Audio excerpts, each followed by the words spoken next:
was, yeah, I think the food was that good. It was all right. Yeah. They have quinoa. We know that, I guess. They did have that. Yeah. I was only asking. There's a restaurant called EC in that restaurant that I'm kind of a fan of, and You see? yeah, Mm-hmm. you know that one. Mm-mm. Mm-mm. It It's might not probably have not the been one you. Fort Greene. I might have actually, if I recall correctly, I might have. Maybe was it Fort? It was Fort Greene. It was Fort Greene. But yeah, I don't remember. I can find it for you. It was in that zone of like New York New York restaurants where everything seems like it's like homemade. It's supposed to look and feel homemade, Yeah. and everything's got there's like the sort of like iron milk pictures on the wall, and everything is just But the food is this stuff that like no one makes at home Yeah. unless they've been to 4 Ivy League schools. All right, we're on. Hey, bring it in, everyone. This is True Hoops Show from home. David Thorpe is here. Very pleased to have Carvell Wallace live from Oakland. Carvell, I'm such a huge fan of your work. I'm so glad you got up super early to join us. Thank you. Awesome. I'm happy to be here. We're going to launch. Well, I should give you a little bio. Yes. Carvell, you have written for the New Yorker, the New York Times, ESPN the magazine, where I briefly was involved, and essentially every other noted publication on planet Earth. Is that fair? It's not fair. But that's how it is. You wrote The Sixth Man with Andre Iguodala, and you have several other books and podcasts in process. Do you want to talk about anything in particular? No, not really. Everything is like in various states of secrecy, but stuff is happening allegedly, although in this brave new world, who knows what's happening with anything. Right. I do know I have one thing that is officially going to happen is I'm writing a memoir of my own, where I interview people in my life about their own childhood trauma. Oh, wow. Okay. Yeah. That's exciting. Yeah, should be good. And later I'm going to read one of my favorite few sentences anyone's ever written that you wrote about from a Riz Ahmed feature you wrote for the New York Times Sunday Magazine in 2018. But first, let's start with this thing. I just read what David Thorpe wrote for Tomorrow on True Hoop is an impassioned notion that we can have a lot of benefit from picturing success over coronavirus, like the VE day of this crisis. David, you want to explain that for a second? Yeah, I mean, it's a trick coaches use, or at least I've always used, in trying to kind of build the culture you want and connect all of our players and coaches. And when I was coaching high school kids, their parents were very involved in this. I wanted them all to kind of be able to understand what it's going to feel like when we win something big. Not a game necessarily, but the game, right? The tournament, the playoff, whatever, and how that's going to make us feel. And then I would practice those moments where you create the scenario. So we're down 2 points and you run a play, or we're up 2 and we're defending a play, and then it happens. And we practice literally mobbing the players, which for high school kids, easy. They've done it before, they've seen it. But I also coached my son's Little League baseball teams for years. And starting when my twins were 5, my daughter quickly quit, but my son stayed with it for a long time playing baseball. And I practiced it with them on just our little silly Little League teams where everyone plays equal number of pitches, whatever. But then he was able to make the All-Star team. And I noticed when he was 9, the team was super talented. He didn't play very much, but it was a 9 and 10-year-old age group. The 10-year-olds all played, very talented players, many of which are in college right now playing baseball and football. But they were not good. They didn't come together. So the next year when my son made it again, and now this time he was they called him the bell cow. He was the leader because he had been playing up with 11, 12, 13-year-olds that season, but moved down for All-Stars with another buddy of his. And the coach of the team, knowing my background in professional coaching, whatever, asked me to get involved. And so I told him, we should practice winning because these kids don't understand the euphoria they're going to feel if we can pull off this huge upset. We were a very small Little League in a huge baseball city. Like Pinellas County is loaded with incredible talent. And so we did. We practiced winning. And when we ended up pulling off the gigantic upset, I can't say I was surprised. We had been there before, and our practices were amazing. It's hard for me to talk about this and not cry. And it's not the winning the whole championship that makes me cry. It's remembering what these June practices were 6 days a week with 9 and 10-year-olds in the Florida sun for 3 hours. And we monitored every pitch, every throw. Our coaches were amazing. And if you feel even a tinge of soreness, you're out. You can field the ball in ground ball practice, but you have to roll it back because we need to save your arm for when the games really matter. We weren't trying to hurt anybody. So, David, you're talking about the power of picturing massive success. That was in my head. And then I talked to Carvell. I'm checking in. How's everybody doing in these times? And Carvell, you said basically, oh, I've been thinking about this my whole life, which is like almost the opposite. Like, you want to talk about that?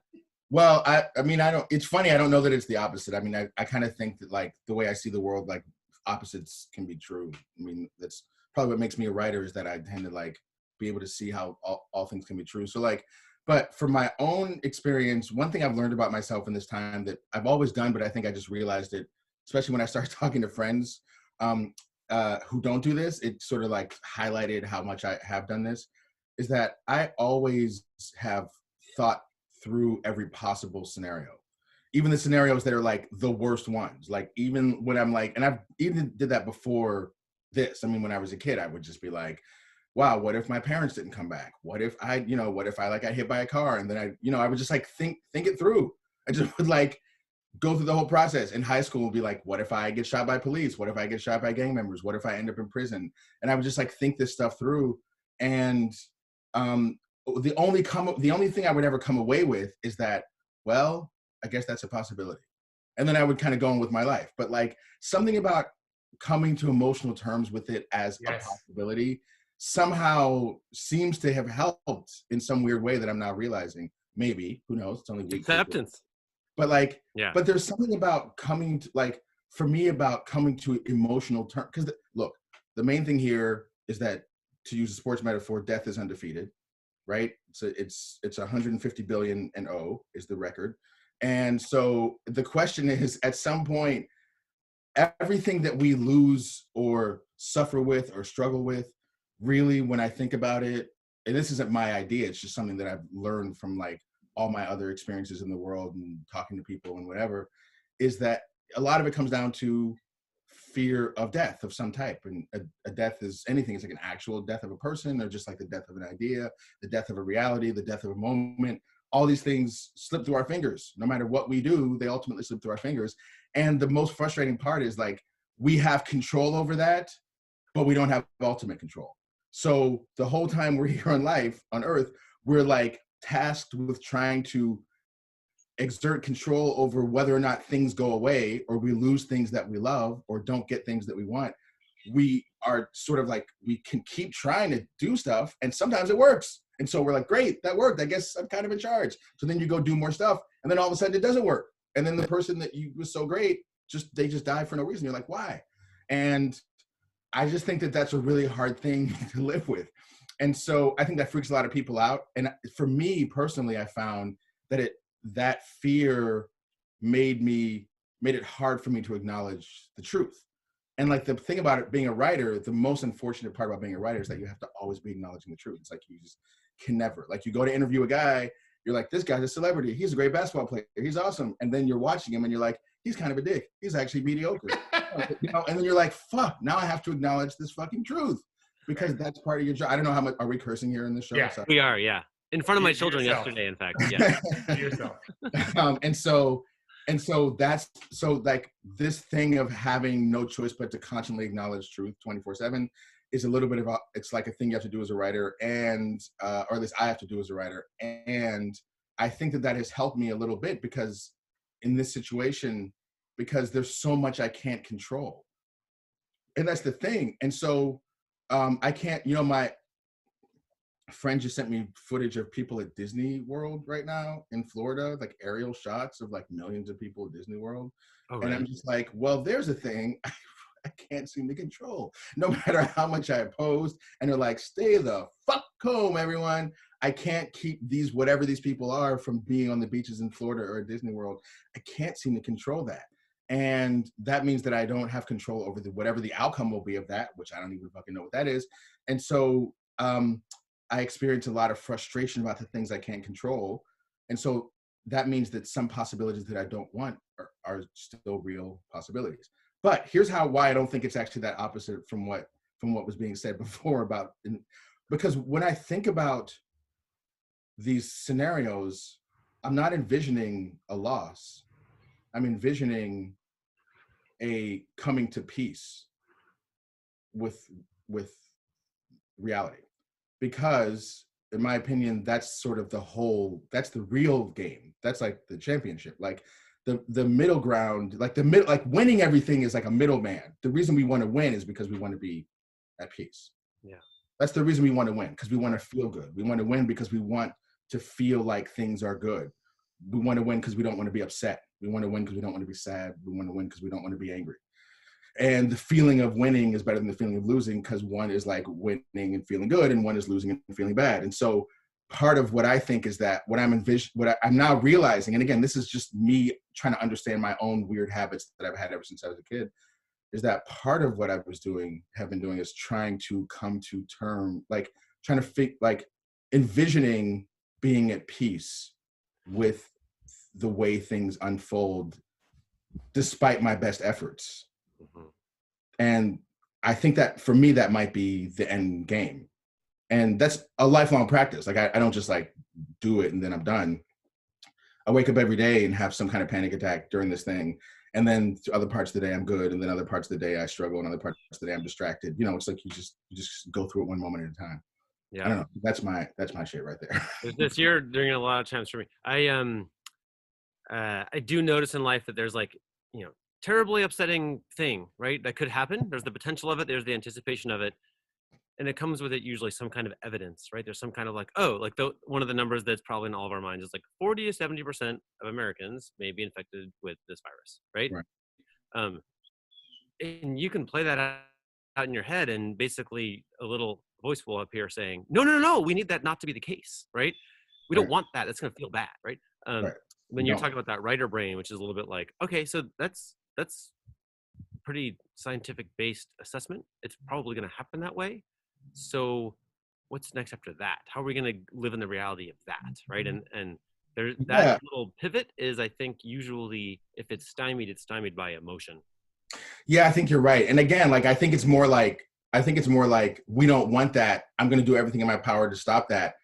And also, what if that does happen? What if everything I do doesn't stop that? Right. What will I do then? How will I proceed then? You know what I mean? Like, What is my emotional plan for that? And I know for some people that's sacrilege. Like you don't give brain space to, you know, the unwanted scenario. And like, I have no problem with that. I'm just saying that I've never been able to do that. Yeah. That's never been my MO. Well, if you're in the business of assessing people on the planet, so everyone's going to have everyone's going to have a slightly different way that they navigate through the question of being alive. Well, like you're kind of like a FEMA director inside, right? You're like, oh, we scenarioed out all these things, right? Like an emotional FEMA director. Yeah. What is this emotional path? Let's scenario out this emotional path. That's what I am. Get that in my Twitter bio right now. It's not a job for everybody, though. Not everybody has to be FEMA planning, you know? Yeah, it's not for everyone. And that's the other thing too I've learned as I've gotten older is like you learn your life. Like I mean, this is I say this all the time because I just realized this. There are so many people on the planet. Not everyone's going to do what I do, and not everyone should. And I'm not like out here being like everyone should be like me, because a planet full of people like me would be a nightmare for most of us. I just think that like you learn what your role is and how you can help, and how you try to find where the stuff that you naturally do actually has some benefit to some other people, and then you try to get good at that and put those things together, and that's your offering while you're here. That's straight FEMA right there, man. David, are you buying what Carvell's selling here? That you guys have similar vision? I mean, it's literally the metaphor for life and sports for sure. It's, you know, we write about role players, and I coach.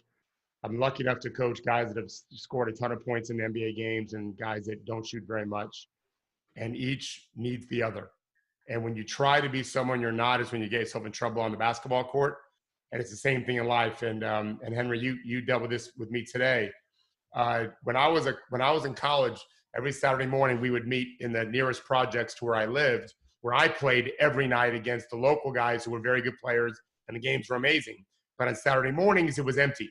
So I would go with my college buddies, and I was always one that had to do the teams. Hey, I was David back then. David, can you put me on this team, and let's make these teams, and I want to be on this guy's team. And I remember one time as a senior, I just had enough. I'm like, why do I always have to be the one to decide who plays on what team? I got really upset about it. And then I married a really incredibly independent woman. And I was so thankful that there are times where I've got to drive the bus in a sense, but there are times where I can just be the passenger. And I know that we're going to be just fine. And so today, Henry, you made a suggestion about publishing my piece tomorrow instead of today. And I think I wrote something like, whatever you say, boss, like you drive our bus, you and Judy run it. And I am just happy to be a role player. I don't always get to be the role player in my life. And like what Carvell was saying, we all need different people in different aspects. The challenge is to find our best leaders with whatever industry it is, with whatever challenge we have, follow them. It's very, very hard in today's climate, especially politically, to believe anything that they're saying or be inspired by them. Anyone that could do that, that can rally all of us, like in many cases Barack Obama did. He wasn't perfect, no president is. But if he was talking to us now about what we're facing, I think most of us wouldn't blink. We need people like that, our great doctors.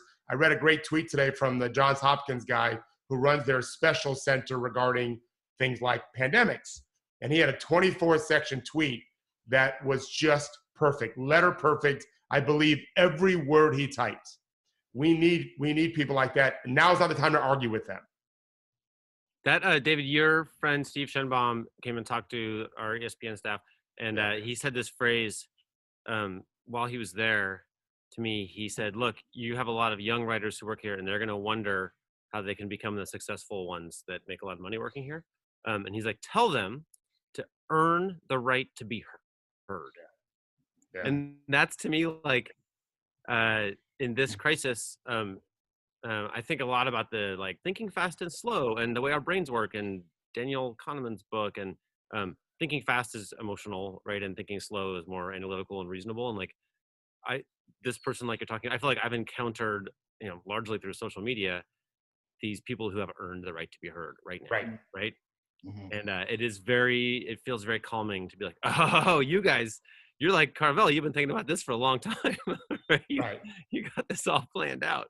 Who do you find soothing to hear from in this time, Carvell? Who do I find soothing to hear from in this time? That's a really good question. I've largely stayed off of social media because it's just so triggering. It's just like, I mean, even before this happened, I was already reaching a point where I was like, wait a second, I don't think I'm equipped to know the inner thoughts of like 170,000 people a day. Like that's not, I don't know that I know how to do that, because then it triggers all my own thoughts, and it's just like, it's a lot of shit. So I've stayed off of social media for the large part. Who have I, it's ironic. I was really, the weird thing about this time is I was weirdly discovering people who I'd followed but didn't really interact with that much, who all of a sudden started saying stuff that I really liked. I think of this writer, Summer Brennan. I know exactly what you're talking about. I followed her, and I always followed her, and I thought she was cool or whatever. And then she was just someone random on my TL. And then suddenly she was in Europe, and she started tweeting all this stuff that I was like, wait, she's actually really onto something. I really like what she's saying. And then she contracted COVID, and she currently has it, and is off Twitter right now. And that was a really wild ride to watch that unfold over the sort of 5 days of last week. She's a brilliant writer, and she tweeted like one sentence, like anxiety decline. Like as she was like, I have these symptoms, I'm worried. And then she would like psych herself up, and then eventually her husband comes on and says, Summer's okay, she's getting good care, but she has tested positive for COVID-19. Yeah. Yeah, and I know a few people who've pulled through it, and so but that's the first person who came to mind. I'm sure as I think through, I'll like remember who else. I've just been like, okay, finally. I mean, Mona Shalaby, the artist, actually comes to mind. People are sharing her stuff. She's sort of doing these visual representations of how we can understand social distancing. Adrienne Marie Brown, I thought, has been really good on this. Who's that? She is a writer. Her main book is Pleasure Activism. Okay. I just think she's a really interesting thinker and writer. Who I have to think about it, but those are the first three that come to mind. I'm gonna just Everyone with questions, I forgot to say this yesterday. Please put them in the chat. If you click the little chat button, chat will appear on the right. You can put your questions in there and we'll get to them in a little bit. This is one of my favorite, I promise this. Okay, so 2018, cover story of the New York Times Sunday Magazine, where Carvell profiles Riz Ahmed, who you know is the actor from Rogue One. The night of, I thought was incredible. I haven't seen Venom, but apparently it's pretty good. Mm-hmm. He's in a lot of stuff. Right. And you meet him for the first time in person in a Brooklyn restaurant, and you describe this day, and I could read the whole article because it'd be worth it, but I'm gonna skip to these few sentences, which Do a live reading. On one hand, I was a professional reporter trying my best to look as if I belonged where I was, doing what I was doing, sharp questions, clear thinking, research prepared. On the other hand, I was a Black American man hanging out with a British Pakistani man in a white cafe in what used to be a Black neighborhood, chopping it up at a high level. On the third hand, I was a writer for a national magazine, sharing a platform with an international film star, while we talked about all the serpentine machinations of oppression and how they've woven and buried themselves in the flesh of our lives. To dig haphazardly into his plate of quinoa or not? Well, it's like you kind of have to like know the article before to know how to end on that.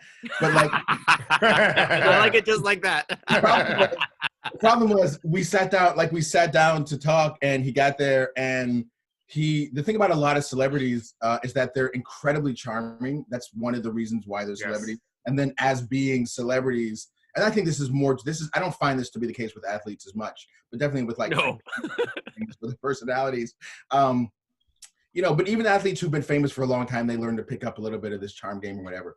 But like movie stars and stuff, they're super charming and they're always putting you at ease. They're always so approachable. They're always asking about your life and your kids. And so as a profile writer, you have to be on guard against falling into that because they're so good at and so Riz comes in and he's incredibly charming and he's whatever. So we sit down and then he orders his food and immediately his food comes and he's like, dig in, bro, dig in. And he like pushes his plate in front of me and is like, have some of this, bro, have some of this. And he's like really insisting that I eat his food. And it just was this weird like moment where I'm like, am I supposed to like eat this guy's food or not? Like, what's going, you know what I mean? It just was like, I just thought that was a weird moment.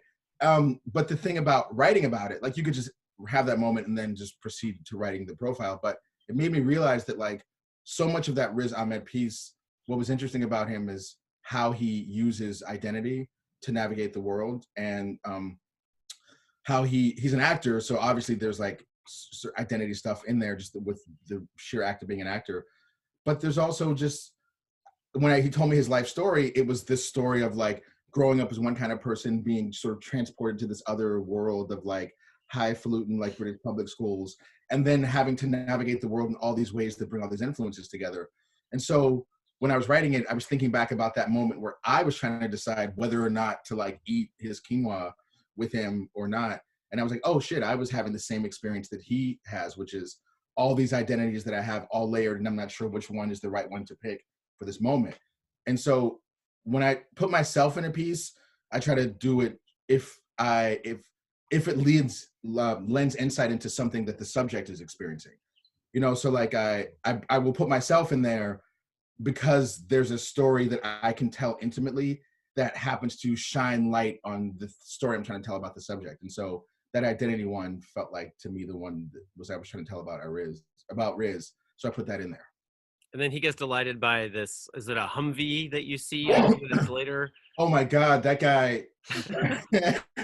That was this dude, like, I don't even know. It was a Humvee maybe, or some kind of Jeep or something that some dude drives around New York, and it's all girded up for the zombie apocalypse. It's got hella like lights on it and like biohazard stickers and all kinds of caging and roll bars and shit.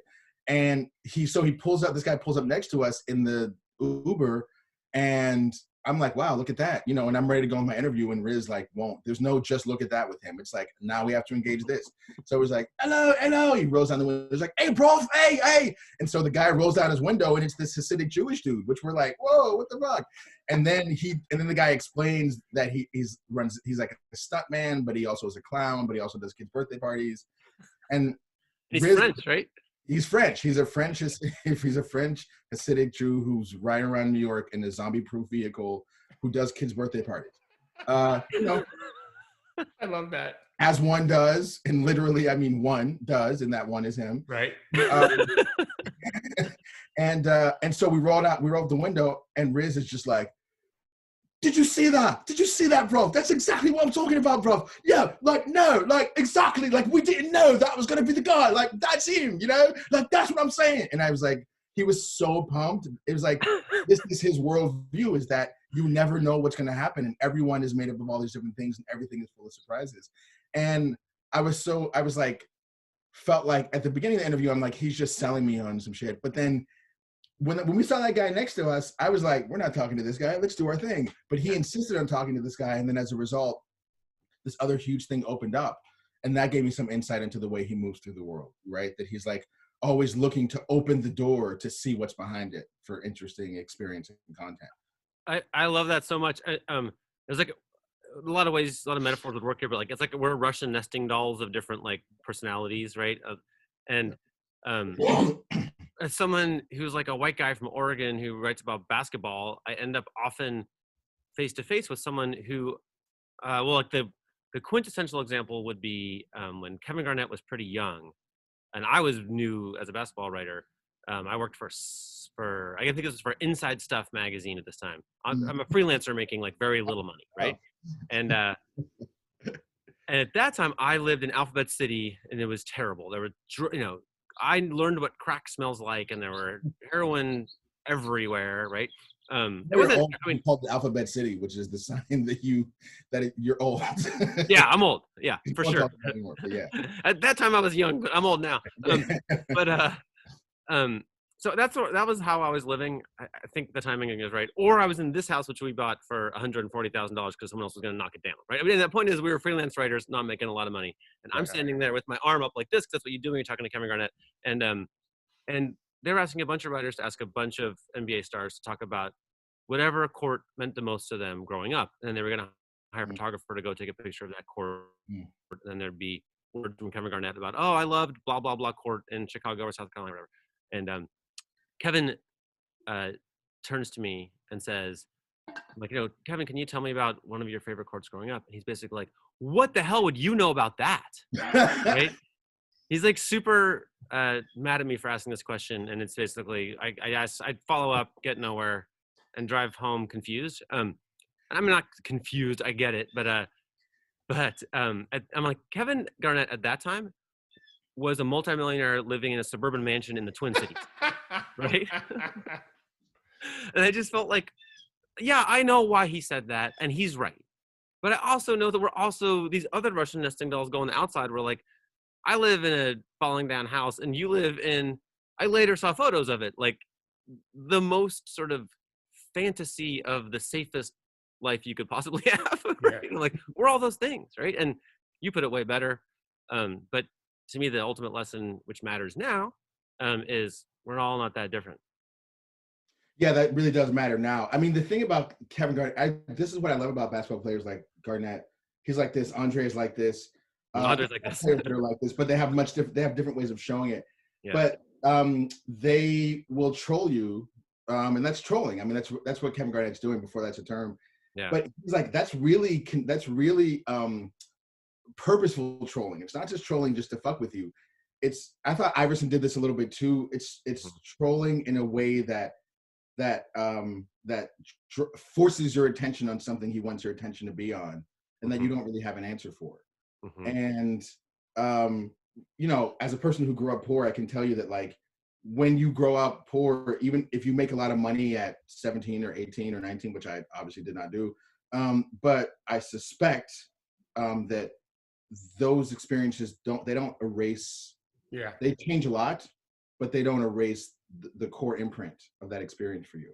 Because the thing about growing up poor isn't just like the technical stuff of like, we don't have enough food, or like whatever the stuff is. The being poor is a logistical nightmare, but the other thing it is it really permanently points your attention towards inequality and how weird and crazy and unfair it is that you have this experience while some kid across town is having this other experience, and neither of you chose that. And so I think for a lot of basketball players, the ones who aren't particularly like, they're like that kind of like insight isn't their thing, they feel that discomfort in interviews but they don't know what to do about it. And players like Garnett and Iguodala, who are like real like heavy duty thinkers, they sort of know exactly what to do with that sometimes. And it's to make reporters uncomfortable, which is something I think a lot of people enjoy doing. You know what's funny is there's a lot of debate in basketball about the value of college for basketball. And I don't care. There's this research that basically like the less college you go to, the more likely you are to succeed in the NBA, and the less likely you are to get arrested, and the less likely you are to fail out of the league anyway. Not going to college totally works for basketball, but like that moment with Garnett, or actually I just heard a really, like, I asked you what makes you feel comforted. Honestly, one of my favorite things I've listened to in a while was CJ McCollum was interviewing Carmelo Anthony when they learned that the season was ended, and you can hear it all. It's like a 90-minute long podcast. There's a tremendous amount of wisdom in that podcast, and a lot of like how they're talking to their kids. And well, CJ doesn't have kids yet, but Carmelo does. And I felt like Carmelo in particular had, well, it seemed like genius to me because he agreed with my positions on practically everything. But I know that the way that Carmelo's brain didn't get to go to college, right? Like he doesn't get to be a media leader on parenting and stuff because he phrases it in a way that the media isn't used to celebrating, right? And part of me is like, I always thought this about Kobe. I'm like, it's just a bummer he didn't get to college just for his brain. It would have loved college. You know what I mean? Like it would have been, he would have loved it, you know? And that's like, I'm all for basketball players going to college if they're excited about college. Right. What were you going to say? Carvell, do you think, just on this subject, do you think that you made a point that I never thought about? I have thought about the charming part because I used to watch Inside the Actors Studio religiously way before he was even famous, and they're all so charming. Yeah. And you don't know how real it is. And I've coached special athletes who are amazing to me because they're paying me. They come to me, and I know who they are. And I've seen them get married and divorce. I've seen their kids. I've seen their kids being born. I know their complete person, but most people don't. Do you think it's wise for them to start trying to be more like some of these entertainers, at least to some degree, which is Henry mentioned Steve Shenbaum. That's what Steve used to do, is he used to coach athletes up on how to, in a sense, almost trick the media. But his point was, you're allowed to be charming. You're allowed to be fun and funny. You'll be received much better. And that's a big stress off your life. How do you see that? Yeah, I think there's some validity to the idea. I think it just depends on if that's what they want to do. Like, I mean, I think that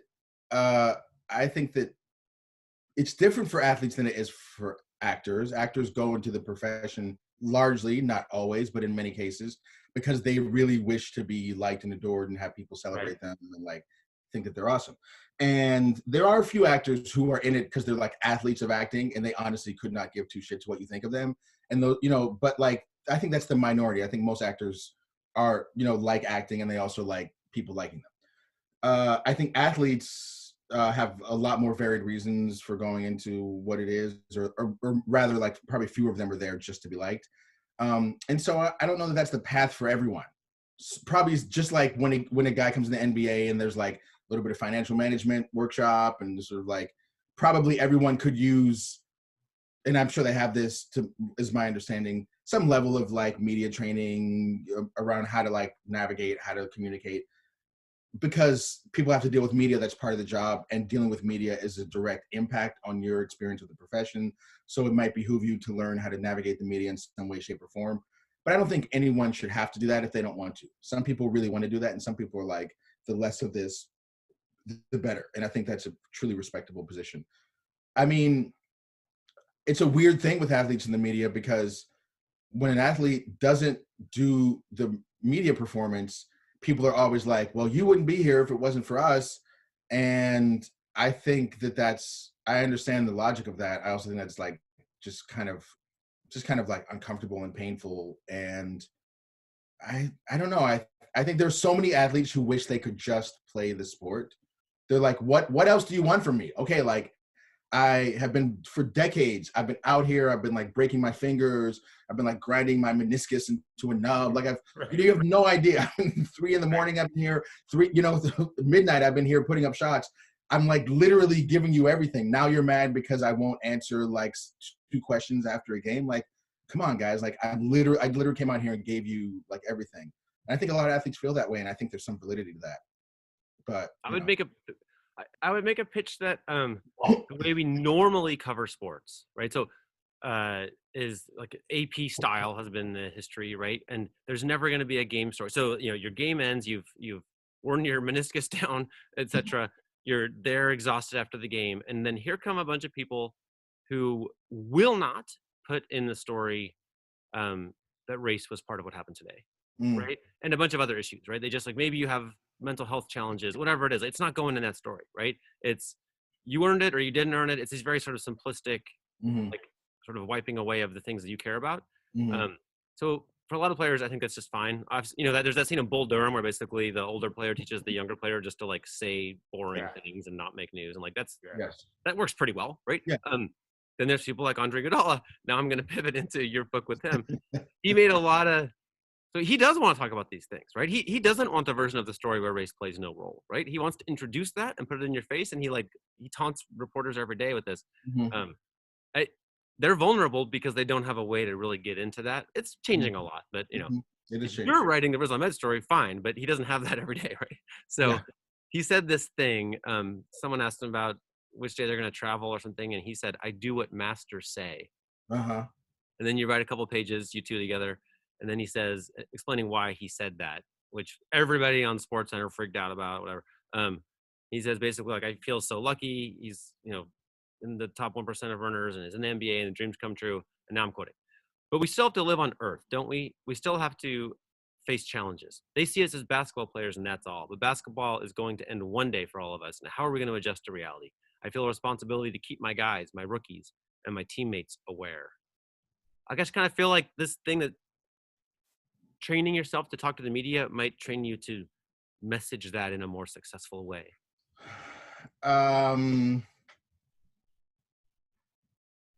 Yeah, I mean, define success, I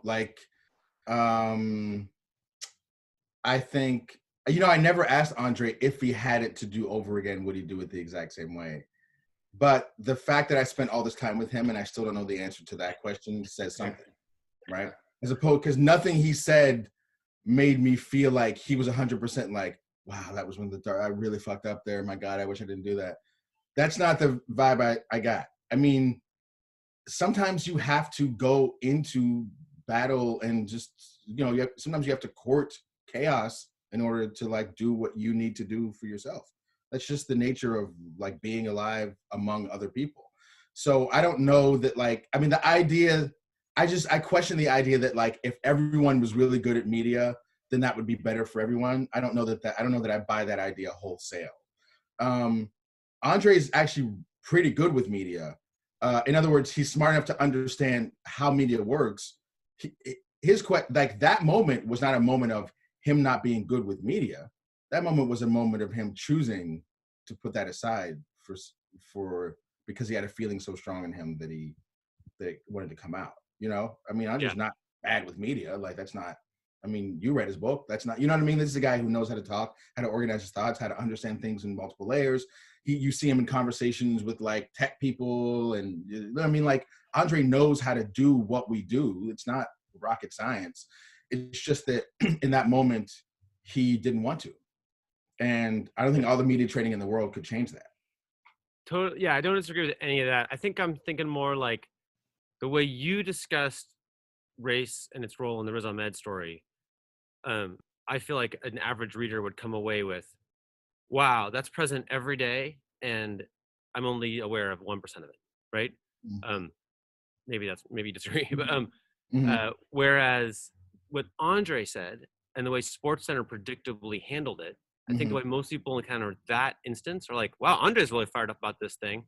Anyway, right? Like, and I feel like if he goes slower in that moment, and if the media is willing to receive that, which is a big if, maybe he can get across something more that will sink in more than being a story about him. I mean, yeah, but like you go slower. I mean, how do you go? I mean, that's the thing is like people are human beings. I mean, how do you go slower after the experience that you have on the court, all the stuff that's going on in your head, all the things that are happening in that moment? It's like, I mean, the thing that part of the job is that people put microphones in your face when you're at your most emotional moments. Yeah. Oh, and yeah. then you're somehow supposed to always, forever, like never, and like in that moment, you're supposed to somehow suddenly go slow and like put it all together. Like that's, no one else has that. Actors don't have that. Not even politicians don't have that. Like, you know what I mean? Politicians, like when they come to speak in front of a camera, they're prepared, with their talking points, and their whole job is literally to do that. Meanwhile, you take people who that's not even their job. That's not even what they're being paid for. And then you take them at their most emotional moments and you put a camera in their face. And it's amazing that 99% of the time, people don't get into trouble because athletes are emotional because sports is emotional. Oh, and yeah. So when you get, we just went out and played hard, you know, we really had to come back in the second half, you know, we just really had to like vision, you know, like when you get that and people complain about that, but it's like, my God, that's what you're getting, that because these people are doing everything they possibly can not to just freak out. And some people are, you know, some people give less of a fuck, honestly. And that's Kevin Garnett's a really good example of that. And that giving less of a fuck in that moment is also a part of why we tune in to watch people play. And so it's kind of like you can't have it both ways. You can't have people that go out on the court and give 100% and then come into the interview and give you 5% and have you be happy with that, or give you the exact right 7% that you would like them to have. It's just, you don't, it's, you can't, they're people, you know, people give 100. I mean, Kevin Garnett, anything is possible, yelling and shit, you look good tonight, all that stuff. That's Kevin Garnett that people like make fun of. That's the same Kevin Garnett that gives you, you know, 20 and 12 in a night. I mean, that's just how that works. And so it's like, if you don't like it, fucking don't watch the post-game interview. That's kind of how I feel. I'm totally on board. Totally agree. I'm more, so we're talking about, there's the Bull Durham playbook where you can just not make news, right? Mm-hmm. Or you can assign yourself consciously or unconsciously the mission to go there, right? To bring up these issues, right? And Andre, frankly, I've seen Andre enough that like he does it in the heat of the moment and not in the heat of the moment, right? Like he also does it calculated. Yeah. So to me, like, if he, I think my dog's doing something weird behind me. That's what that noise is. If he wants to have a big impact with that message, then I think he's in the same conundrum we're all in. We're talked about at the beginning of this interview, where it's like, hey, we have all these feelings coming thick and fast these days. The stakes are very high, and sometimes I can be calm about it, and sometimes I can't, right? But you probably just have a better effect. So I'm not saying that Andre should say anything differently. I kind of like how he does it. It's a little crazy, but you know, it's exciting. It feels real. But I think that if he was expecting SportsCenter to carry water for him, and I don't think he was expecting that in that moment. I think in that moment, maybe not. You know, I think in that moment, again, he's emotional. He's just coming from the game that he's had. He's got his own series of emotions about the game, about the situation, whatever. And he probably has some emotions about the reporter asking him the question. And then also the other thing that a lot of people don't remember is that there's history between the reporters. And, you know, like when a guy gives a post-game interview in a press scrum and everyone's gathered around and all the mics are in their face, to the viewer at home, it's just a bunch of random reporters. But to that athlete, there's the guy that wrote that thing, you know, 2 years ago. This is a new guy. I've only seen him once. He seems cool. This is that lady who, you know, there's a history. I mean, because you're at work, these are your colleagues, you see these people all the time.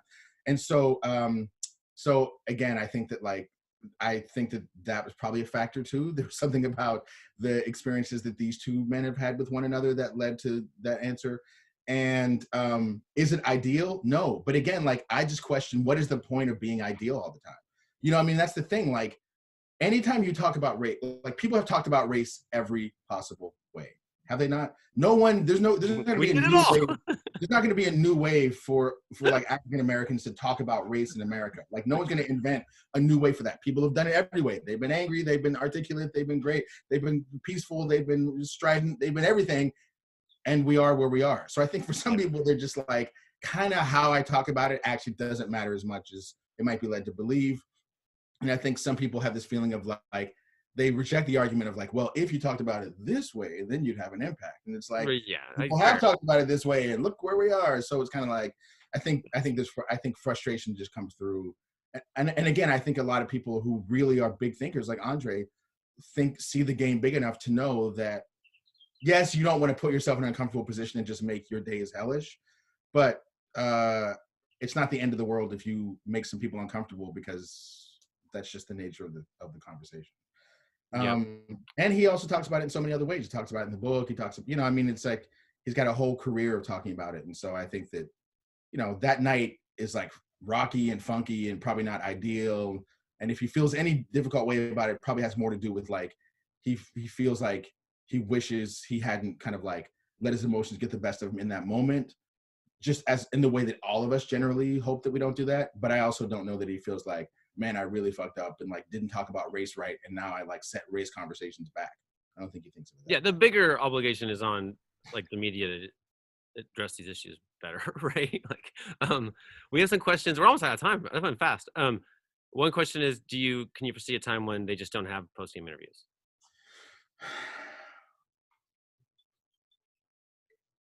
Oof. That's hard to envision. I mean, the pause I was making was me trying to envision how media would reason itself into that.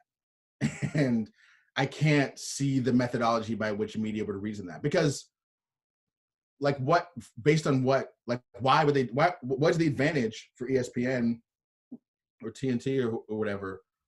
Not TNT, TBS. Why am I TNT, you're right. TNT. That's another sign that I'm old, when I get TNT and TBS mixed up. But why would any of these networks do that? Because if you get, the worst that can happen is we played a good game, we had to come back in the second half, I'm really proud of my guys. And the best you can get is like, we do whatever masters say and you look good tonight. And both of those things, the second one, even though it's like drama and tragedy and chaos on the timeline, that's really great for your network. So they're probably going to try and get that all the time, would be my guess. I'll make a weird prediction that I think it will be radically different soon, only because as soon as the first thing that when coronavirus hit the NBA, they're like, well, we are not going to cancel anything. Everything's all systems go, before they had a positive test from Utah. But we're going to kick the reporters out of the locker room. Mm-hmm. That was it. Which to me was a clear sign of, well, this is something people wanted for other reasons, right? It was a weird, I mean, you could justify it, but you could justify not flying all over the country in arenas full of 20,000 people way easier than. So, and meanwhile. You think that would come from the NBA if it came from anywhere? Well, you need to get like a coalition together to make a move like that, right? You need to get the networks, you need to get the owners, you need to get the Players Association, etc. And I was like, oh, there's structural will for this, which I take because it used to be the belief that like the AP style writer writing for the newspaper was the lifeblood of interest in the league. And now it's even selling tickets isn't that important, right? Like to the business of it, like those reporters just aren't moving much. The people who are in the locker room, right? Whereas Steph on the court on TNT, as you're describing, which is 3 minutes of work for one player. Okay, a lot of people see that. But go back into the locker room and have half an hour of all these sweaty people in khakis like harassing every player. That's not moving much anymore. So they've already transitioned a ton of this to the podium, right, where it's televised. But I feel like the second you get, like if they just canceled all that, instead had, hey, everybody go on social media, probably be better. When this person asks this question, I wonder, are they talking about all post-game interviews or just like courtside field, like sideline? I think they're talking about, at the moment, Randy asked that question. There's three, right? There's the sideline stuff, courtside stuff, then there's the press scrum in the locker room, and then there's podium stuff. Yeah. So I wonder if they're talking about all three or what there. Because podium stuff, I think, is going to have a hard time being gone. Although, fireworks jump off at the podium too. I mean, remember LeBron walking out with. That's the best one. Yeah. Wonderful an incredible moment. Practice was a podium moment. You know what I mean? That wasn't a press scrum moment. Podium moments are great. I love them. Yeah. Every single show we've had, our friend Gerard comes on video and asks a question, so we probably should do that. He's a perfect person because. Well, he's already commenting about being a media member in the locker room in these moments. So let's do it. Guys? There you go. There he is. Hey, Carvell, good to meet you. Good to meet you. So the first thing about the splitting up of the locker room and doing the whole post game, I see it both ways, right? Like I generally don't like being in the locker room after a game just because, dude, they're getting dressed. Like it's annoying. Like I hate that. And the questions are so inane. And I generally don't ask questions in scrums because I'm going to get the same version of what somebody asked 2 minutes ago. But what I do like it is because if there's a player that I'm close to, I like the 2-minute sidle next to him when he's like, "Yeah, man, come over." And I can get that, right? So that part's cool. But Right. if we all went to the podium after, I'd be cool with that. I kind of like seeing them at charity events and things to do away from the game because they tend to be a lot better and much more willing to talk about things then, but that is what it is. But something you talked about before around race is sort of, I mean, we sort of talked around it, right? I mean, sport just is a microcosm of the world in which we live in. And part of this issue is that there aren't enough non-white people covering sports and in the media, right? Like that's a huge part of it. So that's why we don't have these intelligent conversations about race because, if it's, 12 white guys, that's just what you're going to get. You're not going to get those different kinds of conversations. And until we change the dynamics of who makes the hiring decisions, who does these things, we're going to be in this endless circle of just rinse, repeat, rinse, repeat. So I don't know how we change that. I think that's right. And I think a lot of times too, I mean, it goes up. I mean, I think the hiring decisions and the overall, one thing you learn working in press is that the vision of the editors and the executives and the top editors really affects what happens or doesn't happen on the pages or on the screen. Doesn't matter what the writers or reporters want in the end. And so a lot of times you do get Black people and people of color on there, but they get them on there to carry water for, you know what I mean? To Yep. sort of be like, see, we got a Black guy that said this thing. Exactly. You know what I mean? And when you have a Black person who's like, talks sort of stridently about race, a lot of times they end up getting in trouble.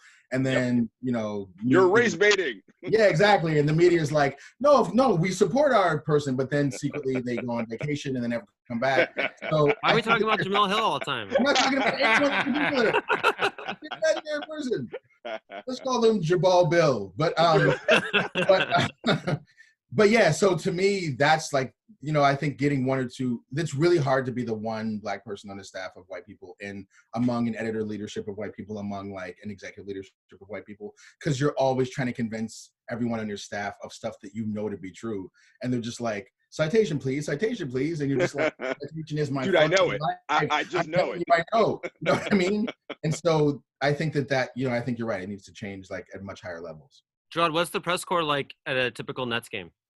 I would say 90% white men. Really? Wow. Then you probably have like 3 to 4% women of varying ethnicities, 1% Black male, and then little hodgepodge in there. But yeah, it's still predominantly white men.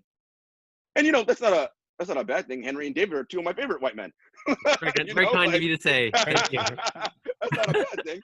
We understand your point. We get it. That's why you like us. We get it.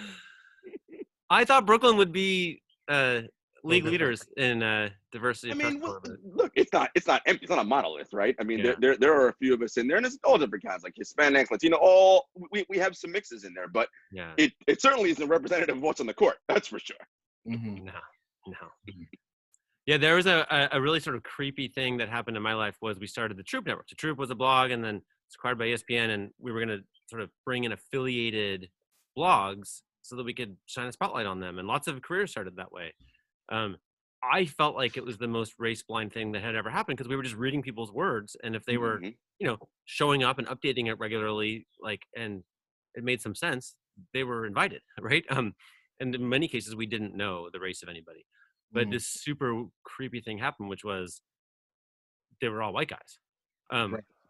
and then it became clear why, it's who has a lot of free time and the interest in basically mimicking basketball writers, right? And that's the dream of a particular group. It's also important to remember that the notion of mimicking basketball writers, who are the basketball writers that we're mimicking? Right. I mean, it's just exactly deeper than that. Right. So what you're looking, this is a culture issue. This happens in tech. I used to work in tech. And this is the thing you see. It's like, well, the person doesn't fit the culture. It's like, okay, but the culture, what that means fitting, it's not personal. It's not about their coding. It's that we feel like they wouldn't fit the culture here. It's like, that's because the culture here is super white. So you're just looking for other examples of people who look and act and talk and speak and think like you. And so when you see people like that, you like that. And when you see people who aren't like that, you think they won't fit. But the way, what you're looking for is not neutral or blind. It's specific to your own view. Sure. it's incumbent upon leaders like Henry, and to a much lesser extent me in media, and more so in coaching, that we bring as many people like Gerard and Carvell to our world, and hope and work to get that message to everyone, so that there are many young people of color, black, white, black or any other minority, that sees you guys, and you guys are the pioneers. You're not trying to be pioneers. You're trying to make a living doing what you love to do. But you can also be the pioneer for those young people in English class in 10th grade or whatever, who have never once thought they could really be a successful sports writer. So why even bother thinking about it? And I just told Henry yesterday, there's a young football player that I know that's a college football player that thought he wanted to be a pro player. Very hard to do that. He's a big-time Big Ten player. He's not going to be a pro. Then he thought he might want to be an agent, and suddenly he's thinking about joining the media. And I'm super excited to try to connect him with people. Both of you are going to get a text from me soon to this young man who's still got, I think, 2 years left of eligibility as a college football player. But I'm thrilled, and he's a very erudite young man who's also an orphan, lost both of his parents. And one of my former players, a white man, and his wife more or less has adopted him and are treating him like their oldest son. They already have 3 others. He's got a story that we all need to hear and a perspective. So someone's got to give him the opportunities, and he's got to learn. He's got to work hard and all of that. The more time we celebrate guys like Carvell and Gerard, the better off we're all going to be, because we're going to get their perspectives and ask them to trickle down to young people who will aspire to do the same thing when they get older. Well said, David.